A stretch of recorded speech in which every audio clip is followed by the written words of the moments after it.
All right. Welcome to class today.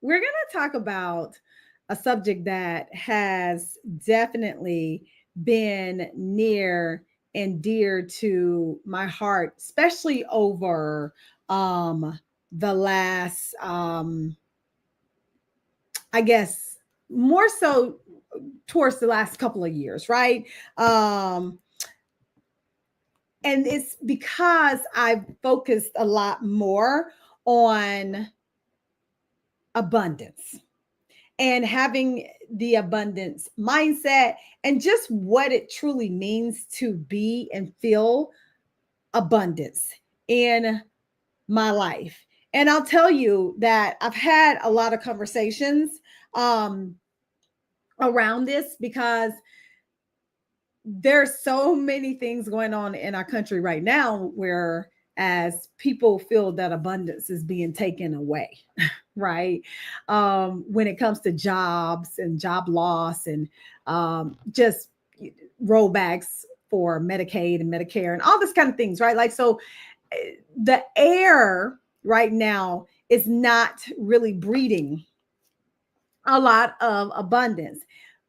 But I've been thinking about this, even before this time in our country, because I truly don't think that the majority of us walk around with an abundance mindset, or even really understand what abundance truly is. And I have began to really dig into this topic, even in my own life, and try to live it on a day-to-day basis. And I'm so happy to be doing today's class because I'm going to share with you some of the things that I've learned. And I want you to walk away from this class living and knowing how to attract abundance to your life. I grew up with a poverty mindset. Like, I mean, I grew up in poverty. so, so rightfully so, I have a poverty mindset, right? Growing up in poverty, that's kind of what happens. And so I had a poverty mindset, and it was definitely instilled in me that we don't have abundance, we don't have money, we sometimes didn't necessarily have money to actually even care for our basic needs at the end of the day. And I was always told that money don't grow on trees. Okay, you probably was told that too. You probably was told something else as well. And if you are here with me, joining me live, you can drop your name and where you're tuning in from in the chat, and you can tell me some of the stories that you were told when you were younger, when it comes to money and abundance and all those things. And so that was my major one: money don't grow on trees. And I'm like, well, yes, it do, because it's paper. But I didn't know all that when I was younger, right?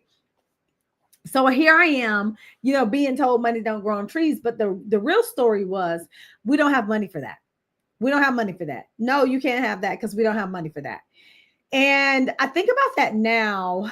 I tell my kids that they can't have it, but I tell them that they can't have it not because we don't have money for that. It's because I'm not buying those things, or for whatever reason, right? But it was different back then. It was always, we didn't have money for that, or we couldn't do that. And I grew up thinking and believing that money was always scarce. It was always scarce. Like, we only got things around the first of the month when, my mom would potentially get a check or anything like that. But that's when we ultimately got money. And so at the end of the day, I grew up with a very skewed idea of what money is. But here's the thing. Here's the thing. Because I was bused to predominantly white and upper class and influential neighborhoods for school, I knew that other people didn't live like I lived. So I knew that some people had money. I knew that there was some kind of abundance out there in life. I just didn't know how to get it or who those people necessarily were. And so I knew that there was something different out there, but I didn't know how to get it for myself. But very young, at a very, very young age, I vowed to find out how. And I'm happy to say, guess what? I figured it out and I'm going to share it with you because I think that it's definitely something we all need to know. And unfortunately, most of us don't learn it until we get adults. We don't grow up in it. So we have to learn it and overcome it as adults. And so let's talk about, today we're going to dig into how to create an abundant life so that you can live your life in abundance. But let's talk about what abundance truly means in the first place. So abundance is a state of being. It's a mindset. It's not just a financial status. I know so many of us think, because, and I was even talking about money, just now. Some of us think that having an abundant life or just living in abundance is just about money. And it's not just about money at all. It's living life with purpose, with joy, with love and connection and freedom. Like all those things, right? If I say those things in a row again, purpose, joy, peace, love, connection, freedom. We want all of that. You're going to tell me if you don't have those things, you're not going to feel like you're living an abundant life? You will. Trust me, you will. Because most of us don't feel like we have purpose. We don't feel like we are, have joy or are happy in life. We don't feel like we have peace. I mean, so many of us right now don't feel like we have peace, right? You might not feel like you have love or connection or freedom in your life. So many of us feel bogged down to jobs who don't appreciate us. But if you had those things, you would feel more abundant in your life. True abundance flows from the inside, right? Not from what we collect on the outside or for what we earn. I know it's hard to believe, but it truly comes from the inside. Because here's the thing, you can be financially rich and still feel empty. Hello, somebody. I'm gonna say it again. You can feel financially rich, but still feel empty or have less or feel like you're not deeply, fully connected, right? Like you can still have all those things going on and have all the money in the world. But I know some of the most I would tend to think, even right now, some of the richest people, yes, some of these people who are even running our government right now, I can I can bet they feel empty, but they mask because they got money. We do it all the time. And so I truly believe that abundance is that state of being that we all have access to. And if we think about God's definition, he'll say in John 10:10, I came so that they may have life and have it more abundantly. That's God's definition of what abundance looks like. And I'll tell you, throughout my journey, I have always equated having abundance to money, right? But now looking back, I know that it's just not about that because I want to be abundant in my relationships. I want to be abundant in the connections that I have. I want to be abundantly happy, right? Because so many of us are not. These are all the things that make our lives go around when you have these things. And it's not just money. So let's talk about shifting from a scarcity mindset to an abundant mindset. First of all, when we talk about a scarcity mindset, let me ask you if you ever said these things to yourself. There's never enough.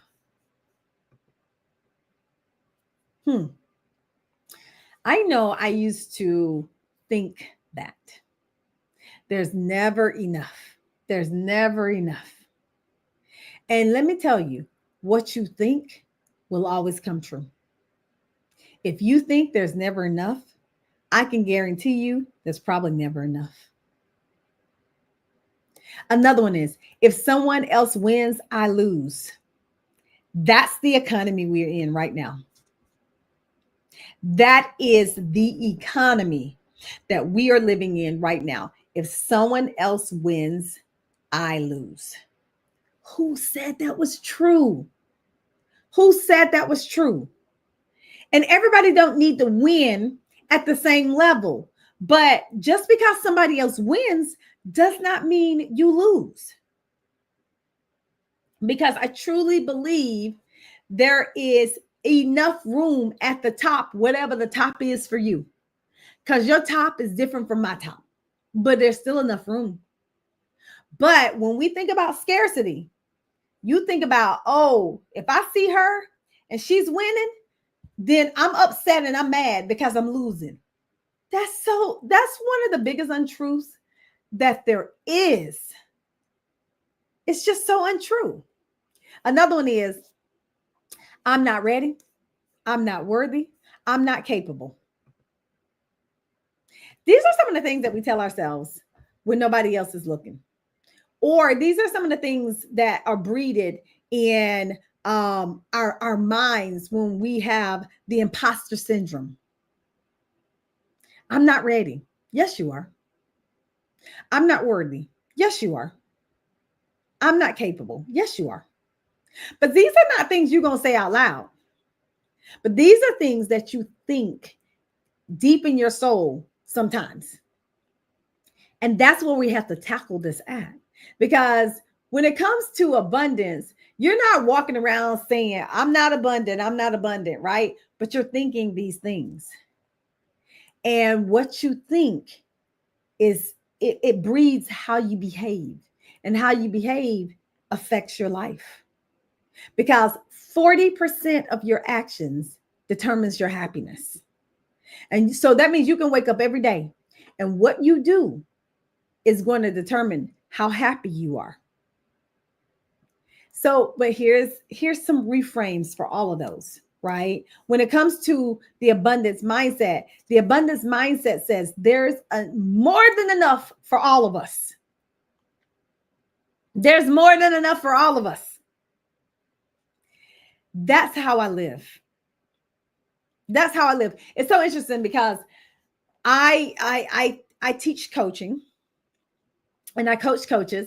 And I coach coaches at Life University through the Masters of Positive Psychology program. Shout out to Life U.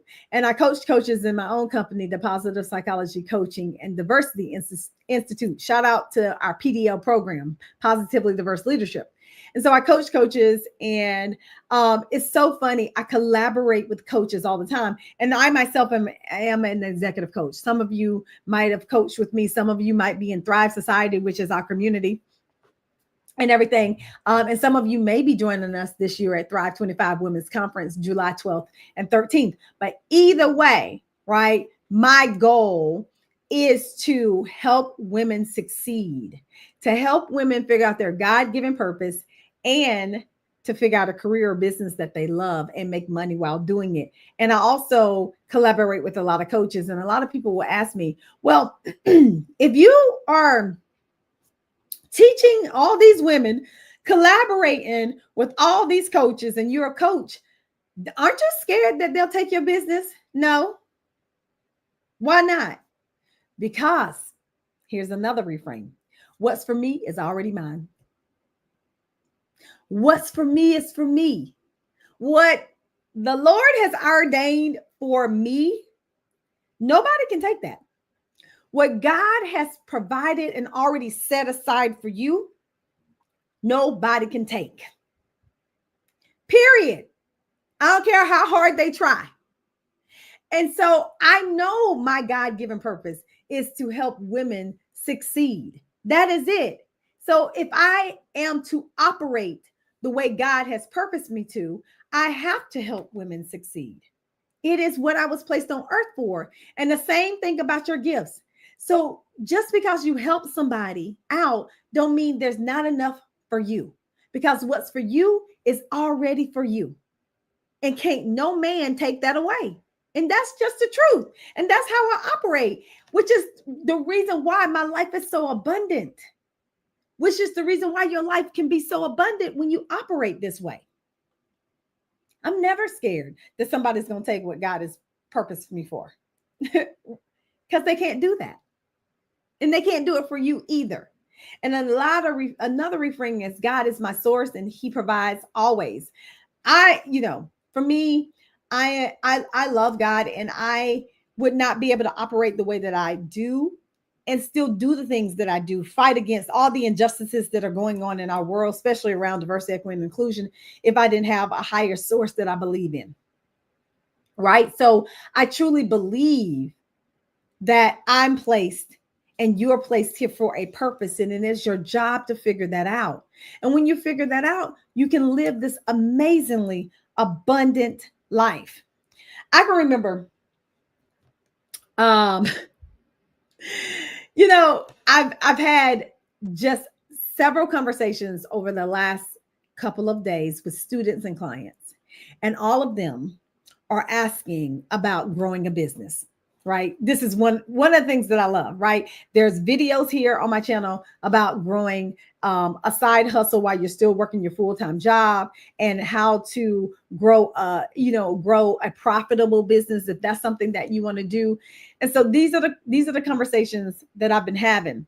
But I can remember back when I was first starting off growing my business, and I didn't know what the heck I was doing. I didn't know. And I looked to several people to help me grow my business, and everybody wanted money. Now, let me just say this. The purpose of a business is to make money. Even if you're a nonprofit, you have to make money in order to serve the people who you are supposed to serve with your mission, right? That's the purpose, right? So I'm not saying people shouldn't make money, but when I was trying to grow my business back in the day, I was taken advantage of a lot.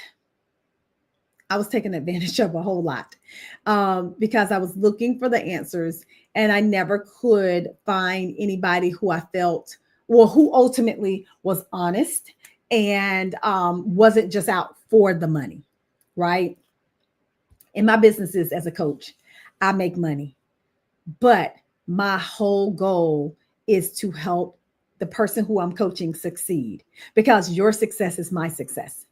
But when I was out, it didn't seem to be that way. So I actually I spent a lot of money to learn how to coach. And I ultimately I learned a strategy of getting clients, right, that didn't sit well with my value set. And it made me feel morally not abundant. And I had to truly change my ways. And I'm saying to you, you're out here, you're trying to learn how to live this abundant mindset. You got to make sure that you connect with the people who value the same things you value.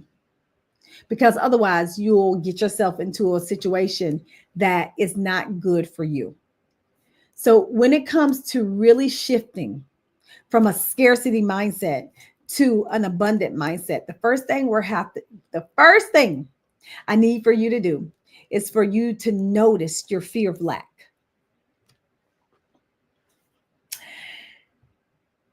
Sometimes we are just not even aware. We're not aware of how we sound, what the words that are coming out of our mouth. I coach so many people who have such negative self-talk that it is, oh my God, it's so bad.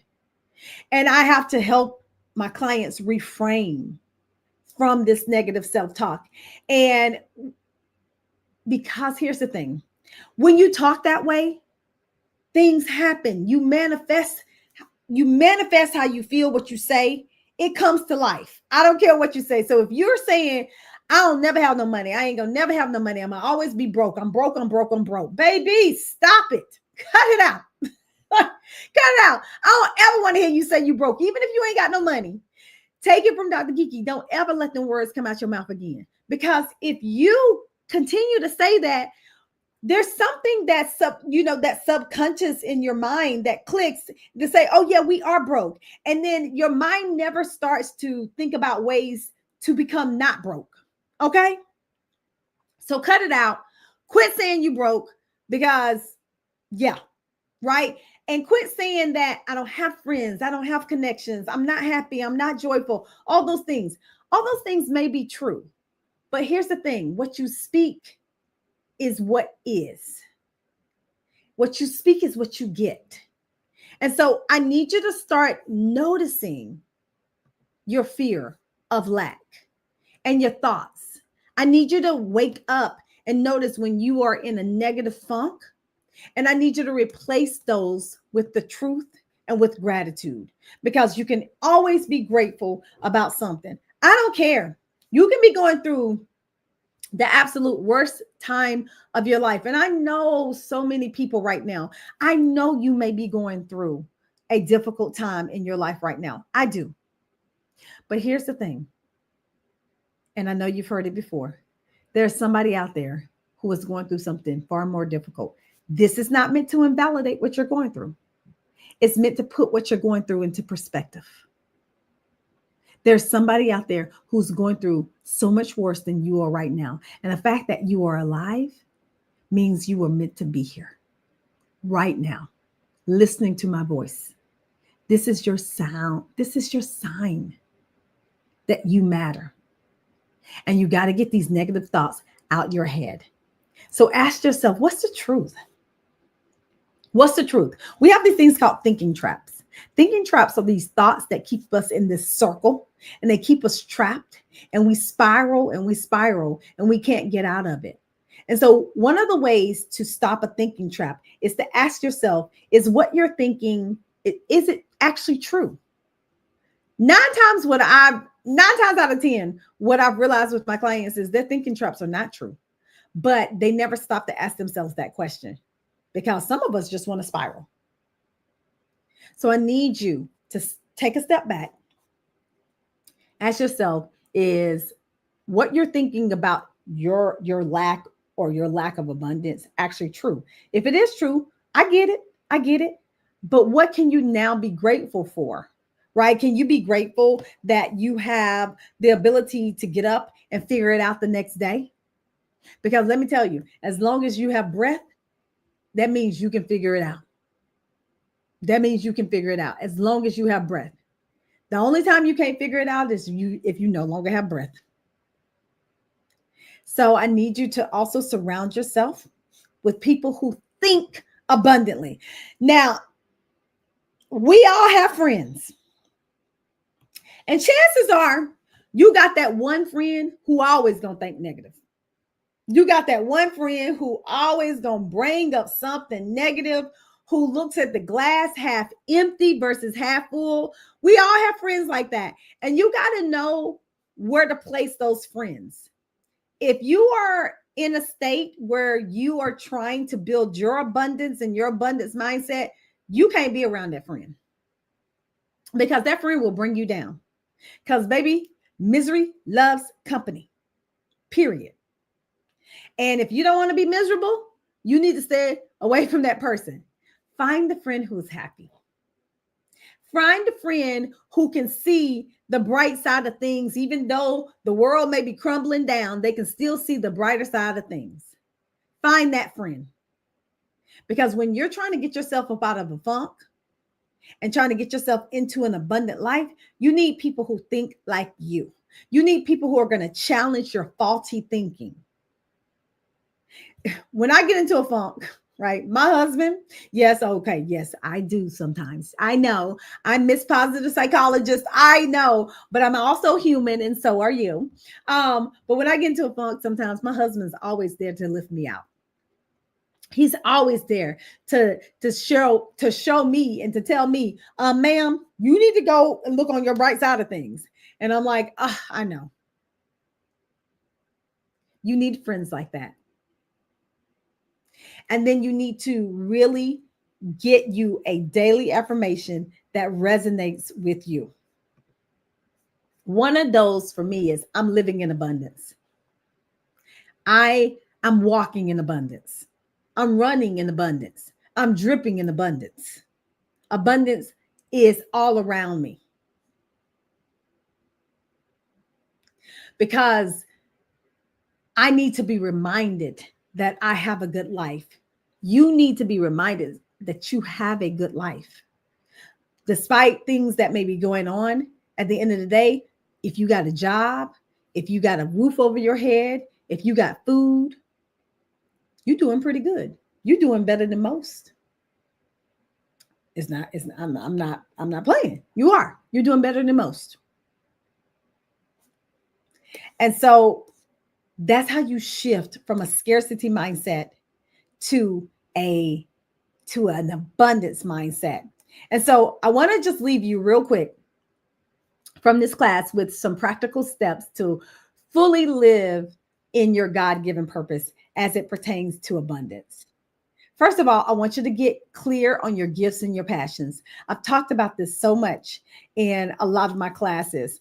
I'm so big on getting clear on what you're passionate about and what you're gifted in, because that's the thing that's going to take you to where you need to go. If you are walking around from a deficit model, if you're working from a deficit place, then it's going to be hard for you to walk in your God-given purpose. Now, I'm not saying you have to quit your job or anything like that. If you feel like your job is a deficit, then you got to still get clear on your gifts and your passions so that at some point you can make a move or do it on the side, right? I want you to set small intentional goals that align with your purpose. And what I mean by that is that you do not have to have these big, huge, audacious goals. They're good. And I think we all should have some, but set some small intentional goals that's going to get you to the next place quicker. Goals that you can get quickly or do quickly go so much further, right? When you have this big goal that you might not get there for a year, it's hard. It's very easy to lose motivation. So set some really small ones so that you can get to that next step and then take some bold action. Okay? Because you can't set goals without taking action. And then lastly, I want to leave you with this. This is one of my best advice to anybody who is really trying to live an abundant life. You need to serve others from your overflow and not your burnout. Woo! Dr. Kiki, honey, say it again. Say it again. You need to serve others from your overflow and not your burnout. I'm just going to let that sit in for a minute. Because if you are burnt out, you're not no good to nobody. You don't operate in your best. You're not operating from a place of strength. You're not happy. None of those things are true when you're burnt out. But when you are energized, you've gotten enough sleep, you've gotten good food, exercise, you've taken care of yourself. Now, when you serve people from an overflow, now you're serving people from an abundance and not scarcity. You can be positive. You can be happy. And that's what people need. And that's what you need in your own life. So I hope that this class was beneficial to you. Please like and subscribe to my channel. I can't tell you how much that would mean to me. And also share this video with somebody who needs to hear it. Somebody out there needs to hear what living an abundant life truly is. And I hope that you will take at least one thing that I said. I'm a coach, y'all. Take at least one thing that I said in today's class and apply it to your life. When you do, come back to this video and share with me what you did. I can't wait to connect with you. All right now, peace.